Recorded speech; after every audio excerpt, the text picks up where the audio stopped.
You wake up. You check your phone. Your banking app won't load your balance. You try again. A red banner appears. Your account has been frozen. No warning, no explanation. Just a message telling you to call a number that puts you on hold for 2 hours. Your rent is due tomorrow. Your card gets declined at the grocery store. You didn't do anything wrong. But somehow, you're being treated like a criminal. It feels personal. It feels like betrayal. But the real answer is far stranger than a glitch or a mistake. What's actually happening to you is a 10,000-year-old survival instinct running inside a piece of software. Your brain didn't evolve to understand algorithms, it evolved to understand tribes. And for most of human history, being cut off from your group wasn't an inconvenience, it was a death sentence.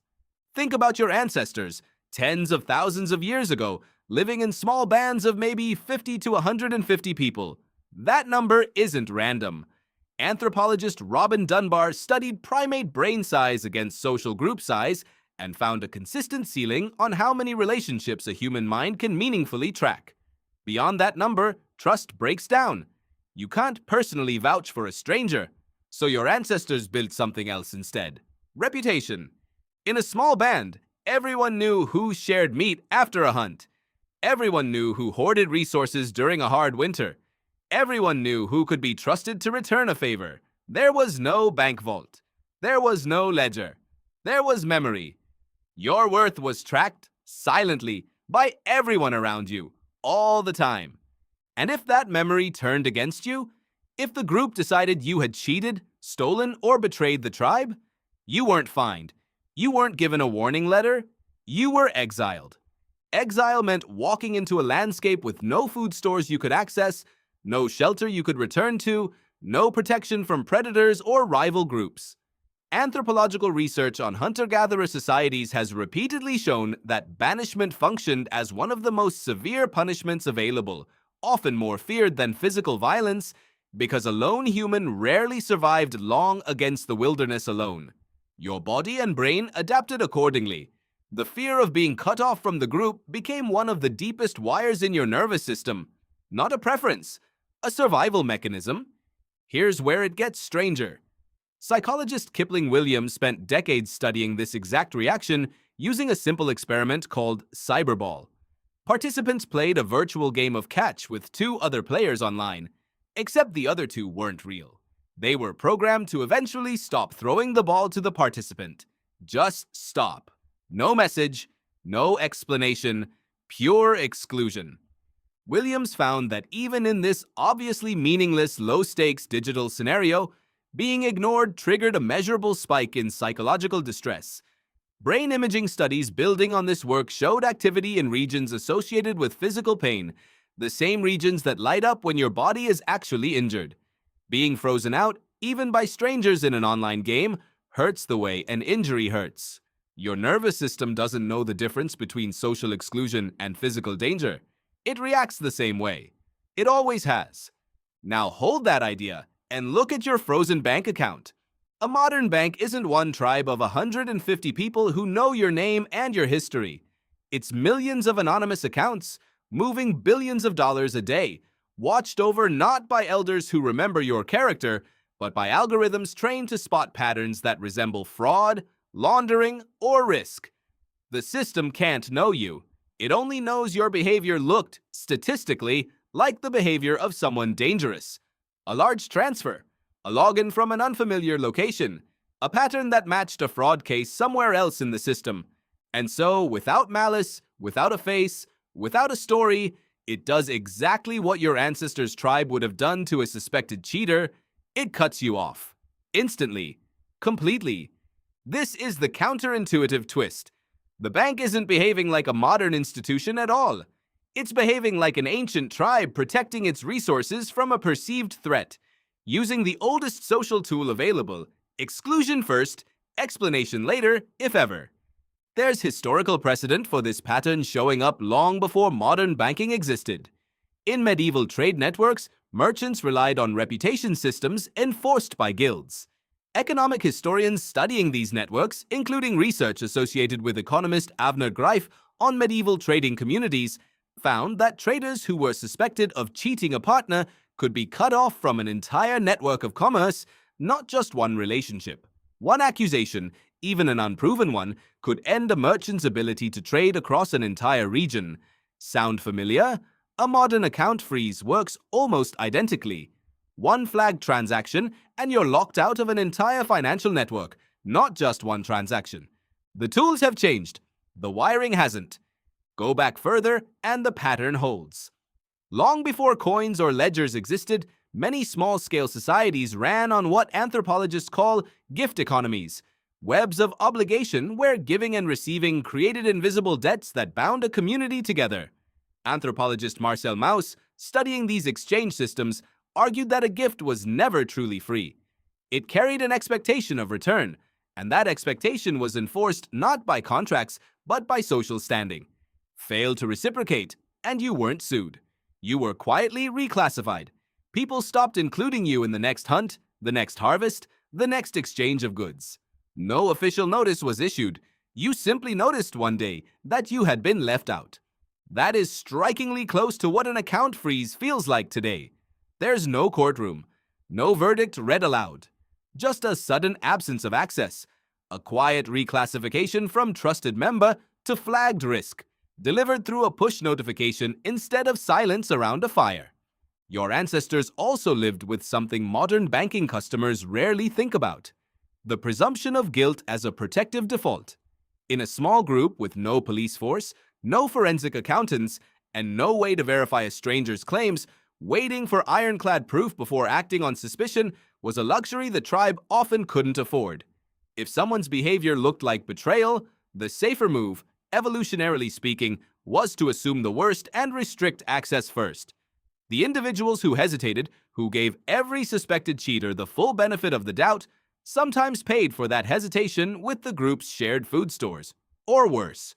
Over enough generations, caution won. Suspicion became the default setting, not because it was fair, but because it was survivable. Modern financial institutions inherited that same calculation, just dressed in different language. Compliance teams call it risk-based decision-making. Regulators call it anti-money laundering protocol. But underneath the terminology sits the same ancient logic your ancestors lived by. When in doubt, restrict first, ask questions later. A bank facing regulatory penalties for missing a genuine case of fraud or laundering faces consequences far more severe than the reputational cost of freezing an innocent customer's account for a few days. So the algorithm, like the ancient tribe, is built to err toward exclusion. There's a reason this feels less like an inconvenience and more like a small trauma, even for people who get their money back within a week. Neuroscience research on social pain, building on Kipling Williams' early exclusion studies, has repeatedly found that the brain's response to being shut out doesn't scale neatly with the actual stakes involved. A 5-minute rejection in a meaningless game produces a measurable spike in distress. A multi-day freeze on your real income, the money that pays for your home and your food, activates that same ancient alarm at full volume, regardless of how temporary or routine the bank insists the process is. Your nervous system isn't calculating probabilities and appeal timelines. It's asking a much older, blunter question. Can I still access what I need to survive? And when the answer is no, it responds as if survival is genuinely at stake. Because for most of your species' history, it was. So why does it feel so uniquely awful, worse than almost any other bureaucratic inconvenience? Because your brain isn't interpreting a frozen account as an administrative delay. Deep beneath your conscious reasoning, older circuitry is interpreting it as banishment, as if the tribe has looked at you and decided you're a threat. That ancient part of your mind doesn't process nuance like automated fraud detection flagged an unusual transaction pattern. It only understands one thing: you have been cut off, and cut off used to mean you might not survive. This is also why the silence is often the worst part. Banks frequently can't explain exactly why an account was frozen, partly due to fraud investigation protocols, and partly due to legal restrictions around disclosing detection methods. But your nervous system doesn't accept, "We can't tell you why." It wants a reason, the way your ancestors would have wanted a reason before a tribal council. Without one, your mind fills the silence with anxiety, searching for what you might have done wrong.